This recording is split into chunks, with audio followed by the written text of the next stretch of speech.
கர்த்தருடைய மகா பரிசுநாமத்துக்கு ஸ்தோத்திரமும் மகிமையும் உண்டாவதாக. கர்த்தர் தந்த இந்த புதிய நாளுக்காக கூட அவருக்கு ஸ்தோத்திரமும் மகிமையும் செலுத்த கடமைப்பட்டுள்ளோம். ஒவ்வொரு காலை பொழுதிலும் அவருடைய கிருபை புதிதாக இருக்கிற தயவிற்காக அவருக்கு நன்றி பாராட்ட கடமைப்பட்டுள்ளோம். இன்றைய நாளில் கூட தேவன் நம்மோடு தினம் தினம் ஒரு காரியத்தை குறித்து தியானிக்கவும் அதன் மூலம் அவர் நம்மளோடு சொல்ல வரும் வார்த்தைகளை நம்ம புரிந்து கொள்ளக்கூடிய ஞானத்தை தந்து வர தேவனுக்கு ஸ்தோத்திரமும் மகிமையும் உண்டாவதாக. இன்றைய நாளில் கூட தேவன் நம்மளோடு தியானிக்கும்படி கொடுக்கப்பட்ட ஒரு நபர் ஏனோக்கு. இந்த ஏனோக்கு பார்த்தோன்னா இவர் ஆதாமிலிருந்து வரும் 7வது தலைமுறை ஆவார். நம்ம நேற்று பார்த்த இந்த காயின் ஆபேலில் பார்த்தோம். நேற்றுக்கு முன்றைய நாளில் பார்த்த காயின் ஆபேலில் காயினோட மகனாக குறித்து கூட ஏனோக்குன்னு சொல்லப்பட்டிருக்கு. பட் அந்த ஏனோக்கு வேற இவங்க வேற, அதை நம்ம கன்ஃபியூஸ் பண்ணிக்க வேணாம். அந்த ஏனோக்கு காயினுக்கு பிறந்த மகன். இந்த ஏனோக்கு பார்த்தோன்னா சேத்தின் வம்சாவெளியில் 7வது தலைமுறையை சேர்ந்த ஏனோக்கு ஆவார். ஸோ இந்த ஏனோக் இவருடைய பெயரின் பொருள் பார்த்தோன்னா, ஏனோக் என்றால் எபிரேய மொழியில் அர்ப்பணிப்பு என்று பொருளாம். அர்ப்பணிப்பு குடும்பம். இவர் ஏரேதின் குமாரன் மற்றும் வேதாகமத்தில் அதிக காலம், அதாவது 969 ஆண்டுகள் வாழ்ந்த மெத்துசிலாவின் தந்தை ஆவாராம். ஸோ இவரோட மகன் தான் மெத்துசிலா. அவர் அதிக ஆண்டுகள், அதாவது 969 ஆண்டுகள் பூமியில் வாழ்ந்த மெத்துசிலாவின் தந்தை ஆவார்.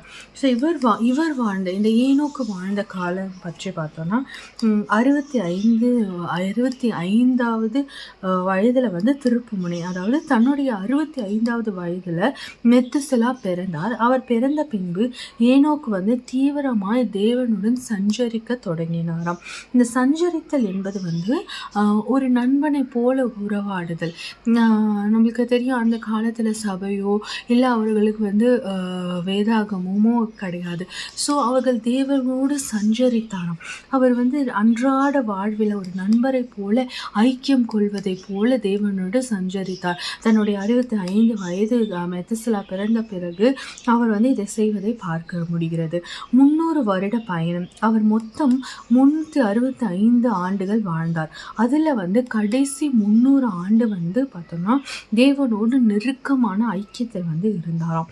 இவருக்கு மரணமில்லா வாழ்வு. நமக்கு தெரியும், வேதாகமத்தில் ஏனோக்கு மறிக்கவில்லை. அவர் உயிருடனே கர்த்தரிடத்தில் பரலோகத்தில் எடுத்துக்கொள்ளப்பட்டார். இந்த ஏனோக்கோட மரணத்தை அவர் சந்திக்கவில்லை. அவர் விசுவாசத்தினாலே பரலோகத்திற்கு எடுத்துக்கொள்ளப்பட்டாருன்னு இருக்கு. ஸோ ஆதியாகமம் 5ஆம் அதிகாரம் 24ஆம் வசனத்தை பார்க்கும்போது, ஏனோக்கு தேவனோடு சஞ்சரித்து கொண்டிருக்கையில் காணப்படாமற் போனான், தேவன் அவனை எடுத்துக்கொண்டார். அவர் தேவனோடு சஞ்சரித்து கொண்டிருந்த போதே காணாமல் போகப்பட்டார். அவர் தேவனால் எடுத்துக்கொள்ளப்பட்டார் என்று விசுவாசிக்கப்படுகிறது. உயிருடன் எடுத்துக்கொள்ளப்பட்டார். அவர் மரணத்தை சந்திக்கவில்லை, உயிரோடு எடுத்துக்கொள்ளப்பட்டார் என்று நம்பப்படுகிறது. தேவனுக்கு பிரியமானவர். அவர் எடுத்துக்கொள்வதற்கு முன்பே தேவனுக்கு பிரியமானவன் என்று நற்சாட்சி பெற்றவராம். முதல் தீர்க்கதரிசி. வரப்போகும் நியாய தீர்ப்பை குறித்து முன்னறிவித்து முதல் தீர்க்கதரிசனி இவர் ஆவார். இந்த நம்ம ஆரம்பத்துலேருந்து பார்த்துட்டு வரோம். ஆதாம், காயின், ஆபேல், சேத் இவங்கெல்லாம் பார்க்கும்போது இந்த ஆதாமுக்கு அப்புறம் 7வது தலைமுறை தான் இந்த ஏனோக்கு. ஆனால் வேதாகமத்தில் முதல் நியாய தீர்ப்பை குறித்து முன்னறிவித்த முதல் தீர்க்கதரிசி பார்த்தோன்னா இந்த ஏனோக்கு தான்.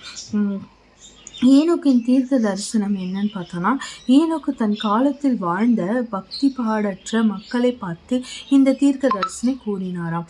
அதாவது ஆதாமில் இருந்து 7ஆம் தலைமுறையான அவர் கிறிஸ்துவின் 2ஆம் வருகையும் அதன் விளைவுகளையும் அப்பொழுதே தீர்க்க தரிசனம் உரைத்தாராம். ஸோ இதை குறித்து புதிய ஏற்பாட்டில் யூதா அதிகாரத்தில் இருக்கிற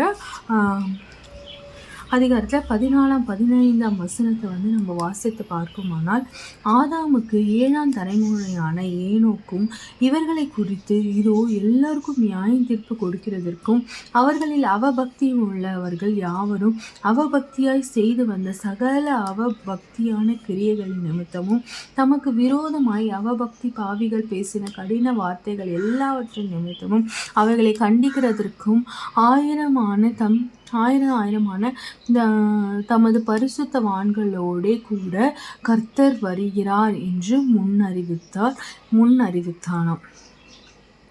ஸோ தீர்க்க தரிசனம், அதாவது தேவனோட 2ஆம் வருகையை பற்றியும் அவர் நியாயம் தீர்ப்பார் என்ற நியாய தீர்ப்பின் தீர்க்க தரிசனம் ஏனோக்காலே வந்து சொல்லப்பட்டதை பார்க்க முடிகிறோம். அவர் வேதாகமத்தில் முதல் தீர்க்க தரிசனம். அந்த முதல் தீர்க்க தரிசனமே கடவுளோட 2ஆம் வருகை குறித்தும் நியாய தீர்ப்பும் குறித்தும் இருந்திருக்கு.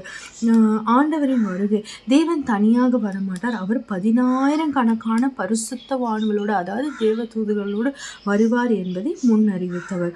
பக்தி பாடற்றவர்கள் நியாய தீர்ப்பு. ஏனோக்கு அவபக்தி என்ற வார்த்தையை மீண்டும் மீண்டும் பயன்படுத்தினார். தேவனை மதியாமல் வாழ்ந்தவர்களின் செயல்கள் மற்றும் அவர்கள் பேசிய கடின வார்த்தைகள் ஆகியவற்றிற்கு தண்டனை உண்டு என்பதை அவர் வலியுறுத்தினாராம். அதாவது நியாய தீர்ப்பின் அப்போ அந்த அவபக்தியா இருக்கிறவங்க, கடினமான வார்த்தைகளை பேசக்கூடியவங்க, பாவங்களை செய்யக்கூடியவங்களுக்கு தண்டனை உண்டு என்பதை வந்து அவர் மீண்டும் மீண்டும் நினைவு கூட்டி அந்த நியாய தீர்ப்பினை பற்றி தீர்க்க தரிசனம் சொல்லிக்கொண்டே இருந்தாராம். ஏன் இது முக்கியம்? ஆதியாகமத்தில் ஏனோக்கை பற்றி பார்க்கும்போது அவர் ஒரு அமைதியான மனிதராக தெரிவார். ஆனால் யூதா ஒரு நிருபம் தரும் இந்த தகவலின் மூலம் அவர் அக்காலத்து பாவத்திற்கு எதிராக குரல் கொடுத்து ஒரு வலிமையான சுவிசேஷர் என்பது புலனாகுகிறது. இவரை குறித்து ஆதியாகமத்தில் பார்க்கும்போது நம்மளுக்கு அதிகமான காரியங்கள் எதுவுமே சொல்லப்படலை. அவர் வந்து தன்னுடைய 65 வயதில் கடவுளோட சஞ்சரிக்க தொடங்கினார். கடவுளுக்கு உண்மையாக இருந்தார். அவருக்கு பிரியமானவர் என்று பெயரும் பெற்றார். அவருடைய விசுவாசத்தின் நிமித்தம் அவர் உயிருடனே தேவனால் எடுத்து கொள்ளப்பட்டார் என்று விசுவாசிக்கப்படுகிறது. ஆனால் இந்த புதிய ஏற்பாட்டில் அப்போஸ்தலனாகிய யூதா எழுதின பொதுவான நிருபம் பார்க்கும்போது இதில் வந்து இவருடைய தீர்க்க தரிசனம், இவருடைய நியாய தீர்ப்பை குறித்த தீர்க்க தரிசனம் எல்லாம் பார்க்கும்போது அவர் வந்து ஒரு பாவங்களை இருக்கிறவரும் அதற்கு எதிராய் அநேக குரல் கொடுத்து வருவாய் பார்க்க முடிகிறது என்று புலனாய்க்க முடிகிறது. அதனால்தான் அவர் வந்து மீண்டுமாய் அப்போது வாழ்ந்த மக்களுக்கு அந்த அவபக்தியை குறித்து எச்சரிக்கை கொடுத்து கொண்டே இருந்திருக்கிறார். 2ஆம் வருகை எத்தனை வருஷங்கள் பாருங்கள், எத்தனை 1000 வருஷங்களுக்கு முன்னாடியே வந்து அப்போ வந்து இயேசு கிறிஸ்துவின் முதல் வருகையே வரல. ஆனால் வந்து அவர் 2ஆம் வருகையை குறித்தே பேசி நியாய தீர்ப்பின் காலம் வரும் என்பதை வந்து அவர் பரிசுத்தவான்கள், ஆயிரக்கணக்கான பரிசுத்தவான்களோடு வருவார். ஒவ்வொரு ஜனமும் நியாய தீர்க்கப்படும். அப்பொழுது பாவங்கள் செய்தவங்களும் கடின வார்த்தைகளை பேசினவர்கள் ஆகிய நிறைய பாவங்களை என்னென்ன செய்தார்களோ அதற்கு ஏற்ப தண்டனை உண்டு என்பதை அவர் நித்தம் அந்த மக்களுக்கு அறிவித்து உள்ளார். இவரோட வாழ்வின் பாடங்கள் பார்க்கும். உலகின் மத்தியில் பரிசுத்தம். ஏனோக்கு வாழ்ந்த காலமும் வந்து பயங்கர பாவங்கள் நிறைந்ததாக இருந்ததாம். அவர் உலக போக்கை பின்பற்றாமல் தேவனை பின்பற்றினார். அவரை சஞ்சரிக்க தொடங்கினார். அதனால தான் அவர் விசுவாசத்தினால் அவர் உண்மையாய் இருந்து தேவனிடத்தில் பிரியமானவன் என்று பெயரையும் பெற்று அவர் தேவனால் மரணத்தை சந்திக்காமல் நேரடியாக எடுத்து கொள்ளவும் பட்டார். இந்த விசுவாசத்தின் பலன், விசுவாசத்தினால் எதையும் சாதிக்க முடியும் என்பது ஏனோக்கு ஒரு பெரிய எதிர்காட்டாக இருக்கிறாரு. இது ஒரு பெரிய எதிர்காட்டு. தேவனால் எல்லாம் கூடும். அவர் நம்மளை விசுவாசிச்சா மட்டும் போதும். அவரால் செய்யக்கூடாத காரியம் ஒன்றுமே இல்லை என்பதற்கு இது எவ்வளவு பெரிய ஒரு எதிர்காட்டு. அவனுடைய விசுவாசத்தின் பலனாக அவன் மரணத்தையே சந்திக்காமல் தேவனாக நேரடியாக எடுத்துக்கொள்ளப்பட்டிருக்கிறார். குடும்ப வாழ்வில் பக்தி. ஒரு குடும்ப தலைவராக இருந்து கொண்டு தேவனுக்கு பிரியமாக வாழ முடியும் என்பதை அவர் நிரூபித்து உள்ளார். அவர் வெறும் தேவனோட மெத்துசலா பிறந்த பிறகு தேவனை சஞ்சரிக்க தொடங்கினார். ஆனால் அதை குடும்பத்தையே விட்டு விடலை. அவர் இரண்டையுமே பார்த்து குடும்ப வாழ்க்கையும் வாழ்ந்து கொண்டு அப்படி இருந்துமே தேவனுக்கான நேரத்தையும் கொடுத்து அவரோடையும் சஞ்சரித்து அவரிடமும் பிரியமான மகன் என்ற பெயரையும் பெற்று கடவுளால் எடுத்துக்கொள்ளவும் பட்டார். ஸோ அவர் அந்த தேவனுக்கு கொடுக்க வேண்டிய காரியங்களையும் தேவனை விசுவாசிக்கிற காரியங்களையும் குடும்ப வாழ்க்கை என்ற பெயரில் அவர் விட்டு விடவில்லை. அதே சமயம் அவர் மெத்துசலாவையும் சாதாரணமாக விட்டுடல. அவர் குடும்ப தலைவனாகவும் தன்னோட பொறுப்புகளை எல்லாம் நல்லபடியாக செய்தார். நாளைய தினத்தில் நம்ம மெத்துசலாவை பற்றி பார்க்கும்போது கூட அவருமே ஒரு நல்ல ஒரு வேதாகமத்தின்படி கடவுளோட இதில் வளர்ந்திருக்கிறார் என்று பார்க்க முடிகிறது. நீண்ட ஆயுசு நாட்களோடு வாழ்ந்திருக்கிறார் என்பதையும் பார்க்க முடிகிறது. ஸோ இதன் மூலமாக அவர் தன்னுடைய குடும்ப வாழ்க்கையிலும் சரி தேவனுக்கு கொடுக்க வேண்டிய நேரத்திலும் சரி அவருடைய கிருபை அவருடைய விசுவாசம் தென்பட்டதை நம்மளால் பார்க்க முடிகிறது. இதில் இருந்துட்டு குடும்ப வாழ்க்கையும் விட்டுடல, இல்லை குடும்ப வாழ்க்கைக்காக தேவனையும் விட்டு விடலை. இரண்டிற்குமே தர வேண்டிய முக்கியத்துவத்தை கொடுத்திருக்கிறார். தேவனோடு சஞ்சரித்திருக்கிறார். தேவனுக்காக நேரத்தை செலவிட்டு அவர் மேலே அதீத விசுவாசம் கொண்டது நிமித்தம் தான் அவரை பிரியமானவன் தேவனுக்கு பிரியமானவன் என்று பெயரை பெற்றாராம். எவ்வளோ பெரிய பெயரில் அது இந்த உலக புகழை பெருமைகளை பார்க்கும் பொழுது அதெல்லாம் ஒன்றுமே இல்லை. தேவனுடைய பிரியமானவள் என்ற பெயர் அது எதுக்குமே ஒரு ஈடாகாது. அப்படி ஒரு பெயரை பெற்றிருக்கலாம்.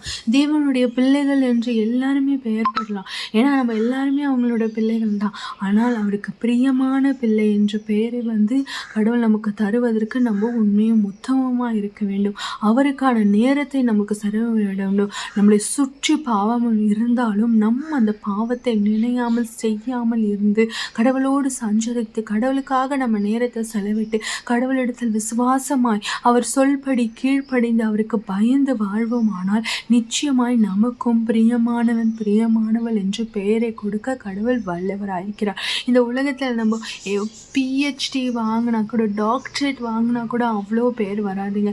கர்த்தருக்கு நம்மளுக்கு பிரியமானவள் என்று கர்த்தர் கொடுக்கும் அந்த ஒரு இது போதும்.